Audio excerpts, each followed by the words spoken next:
İnsanlar bir işi görəndə ilk növbədə o işin uğurla başa çatmasının amilləri haqqında düşünürlər. Amma bu hər işdə belə deyil. Müharibədə məsələn, müharibə zamanı daha çox maneələrə diqqət yönəldilir. Çünki düşmənlə üz-üzədir. Fikir verirsinizsə, məsələn, tankların sürəti çox yüksək deyil. Əsas diqqət yetirilir onların zirehinə, onların qorunmasına, maneələri aşmasına. Çünki düşmənlə qarşı-qarşıyadır. Biz də mənəvi inkişafın maneələrindən danışırıq. Çünki mənəvi inkişafın amillərini axtarmağa ehtiyac yoxdur. Onlar bizim daxilimizdə var. Mənəvi inkişafın amilləri hər birimizin içində var. Allah bizi belə yaradıb ki, bizim inkişafımız üçün nə lazımdırsa daxilimizdə bizi yerləşdirib, bizi təchiz edib, təmin edib onunla. Onu axtarıb kəşf etməyə ehtiyac yoxdur bir o qədər də.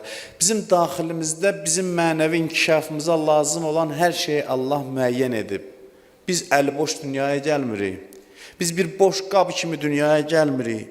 Biz yaradılış məqsədimizə çatmağa nə lazımdırsa hamısı ilə təmin olunmuş halda dünyaya gəlirik. Daxilimizdə bütün bu amillər var. İnsanın mənəviyyatının, ruhunun quruluşuna nəzər salsaq görərik ki, bunun quruluşu bütövlükdə mənəvi inkişafa uyğundur, tərəqqiyə uyğundur. Bunu belə tənzim ediblər. İnkişaf amilləri hazırdır. Bəs problem nədədir? Problem inkişafın maneələrindədir. Maneələr dəf olunsa yol öz-özünə açılır. Yol öz-özünə açılır. Ona görə hədislərdə var, İctinabus sayyiət əvla min iktisabil həsənat. Buyurur ki, pisliklərdən çəkinmək, günahlardan çəkinmək, savab iş görməkdən, savab qazanmaqdan, yaxşı iş görməkdən daha önəmlidir. Hədis bunu açıq mətinlə deyir.